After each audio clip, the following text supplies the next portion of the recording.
Mi profe Cristian, mi profe Anita, muy buenas noches. Gracias por sus conocimientos compartidos con este ser humano, ¿sí?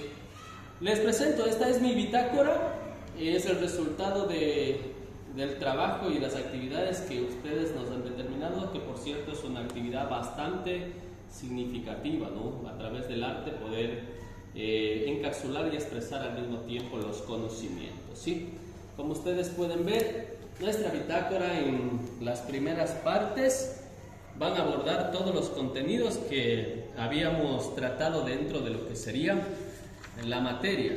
Aquí la encapsulamos y hemos ido tomando algunos apuntes, por ejemplo sobre la historia, la cultura, la infancia, la juventud, algunos objetivos que tiene al mismo tiempo la literatura infantil, ¿sí? Como discurso, esto dentro de los textos. Existen asimismo algunas otras temáticas, analizamos también algunas obras principales o algunos clásicos de la literatura, en este caso, las hemos encapsulado de esta manera. También estamos analizándole aquí a 4 grandes autores de la literatura infantil y juvenil, en este caso Michelet y Rothel, y en este caso, ¿sí? Así hemos ido encapsulando tanto la unidad 1, la unidad 2 de nuestro texto, o digámoslo así, de nuestra bitácora, que por cierto estoy muy contento con la actividad. Otros de los contenidos que analizamos también es algunas obras literarias de Alicia Yanescosio, Francisco Delgado Santos, en este caso analizamos algunas obras, ¿no? Interpretamos también, en este caso, algunos discursos sociales que atraviesan las obras de la literatura infantil, encapsuladas de manera artística, que es la disposición que se nos dio, que por cierto muy significativa.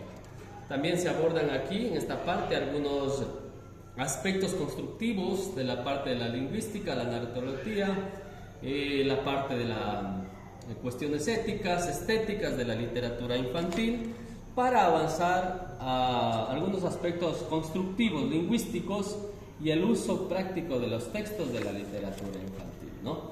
Y nos vemos abocados en este caso ya al módulo 3. En el módulo 3 conceptualizamos algunas caracterizaciones del libro álbum. Como pueden ver, tenemos ahí alguna cuestión de relevancia en cuanto al contenido, y asimismo pues avanzamos, relacionamos algunas cuestiones semánticas entre lo que es la imagen, el texto, hablamos un poquito de lo que es ya la ilustración. Abordamos algunos principales ilustradores como tal dentro de las obras literarias, ¿sí? Y asimismo pues alguna historiografía de la ilustración del libro, ¿sí? Terminamos siempre enfocados en lo que serían algunas cuestiones de la ilustración. Aquí hay 2 textos que parecen similares, pero cada uno aborda temas diferentes, entonces algunos libros ilustrados dentro de lo que es el Ecuador. Y como primera cuestión en cuanto al deber que nos fue enviado, tendríamos nosotros que encapsular, asimismo podemos ver la información dentro de estos afiches, digamos, puede ser, digamos, los cromos, así lo estructuramos en la primera parte, ¿sí? Analizamos aquí la obra tanto de Peter Pan como la obra de Caperucita Roja, perdón, la obra de Pinocho, ¿no? Y lo que tratamos nosotros dentro de esta primera bitácora, primeras plantillas realizadas en la actividad número 1, es tratar asimismo de considerar un concepto de la infancia, puesto que como infancia podremos considerar algunas cuestiones muy particulares, que es donde se desarrollan los procesos emocionales, los procesos cognitivos y cuestiones por el estilo, ¿sí? Asimismo, toda la bitácora tiene dentro de sus personajes que forman parte del cuento información, en este caso relevante, en considerando de lo que sería la infancia, ¿sí? Tanto en la estructuración de Peter Pan como en la estructuración de la obra de Pinocho. Continuamos un poquito haciendo énfasis en algo muy particular. Como ustedes pueden ver en estas plantillas vamos a recuperar algunas preguntas de Checo, ¿no? Checo, por ejemplo, hay una pregunta significativa que se hace dentro de la obra, es ¿por qué Claudia en este caso tiene pestañas como patas de araña? Y así se ve tan bonita, es una gran pregunta que se hace Checo. Y él tiene varias preguntas Checo, ¿sí? En cuanto a diferentes bichos que se muestran dentro de la obra.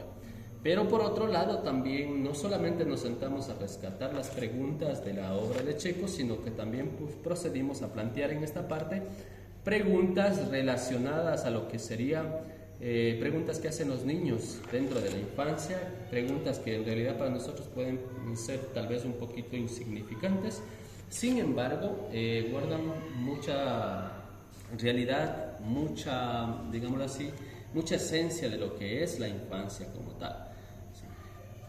Acá en la tercera parte prácticamente, ¿sí? Se nos determinó trabajar sobre un texto informativo, ¿sí? Dentro de este texto informativo existen algunas características que debemos tomar en cuenta y dentro de este texto informativo asimismo nosotros ponemos de manifiesto lo que es la cultura shuar como tal, ¿no? Algunas cuestiones, algunas prácticas culturales, como ustedes pueden ver, lo encapsulamos con cuestiones un poquito prácticas. Sí, aquí tenemos un pilche, aquí tenemos unos loritos, que es muchas veces de donde se toman las plumas, una canastita, aquí que se le conoce con el nombre de changuina, un ayampaco, que es una comida típica de acá de la zona de cultura shuar. No pude aquí encapsularle ni pegarle porque en este caso es un poco abultoso cada uno. Entonces, en esta parte del texto informativo se aborda la cosmología espiritual de los shuar. En este caso ellos creen mucho en la naturaleza, ¿sí? Y respetan mucho algunas cuestiones de creencias ancestrales como tal. Es decir, abordando un poquito la cultura shuar, podemos ver que estos se asientan en su gran mayoría en la parte de la Amazonía. Es decir, lo que abordamos aquí en la tercera actividad es un poquito centrarnos en lo que sería un texto informativo y cómo a través de esto podemos nosotros establecer cuestiones de conocimientos como tal. Aquí le voy a poner esto de aquí para que pueda darse, ¿no? Asimismo abordamos la parte de la vestimenta, bueno, todo en relación a la cultura shuar, ¿sí? Para que después, asimismo, continuando con la actividad que corresponde a esta tercera parte, aquí nosotros estamos trabajando en base a un collage, ¿sí? Tomamos hojitas secas y armamos algunas concepciones en base a lo que es la educación y cómo ésta se relaciona con la infancia, ¿sí? Entonces, como podemos ver, todo el texto en sí aborda no digamos la concepción exacta de lo que es la infancia como tal. Entonces, cómo a través de la literatura infantil vamos a apuntar a estos procesos de enseñanza-aprendizaje, que ya veremos al último, que terminamos con proponiendo algunos procesos de mediación lectora, ¿sí? Asimismo, continuamos manifestando y dando una salida a la concepción de lo que es la infancia y se termina este tipo de collage que se hizo con hojitas, ¿sí? Y donde se encapsula bastante información. Se termina contemplando una concepción de lo que es la adolescencia como tal. Entonces ahí, para marcar un poquito de diferencia, la literatura infantil y juvenil hace énfasis no solamente en la parte de lo infantil, sino también en lo de lo juvenil, y lo juvenil es donde se aborda la parte de la adolescencia, ¿no? Y por último, se vuelve a tomar en cuenta la concepción de la literatura infantil.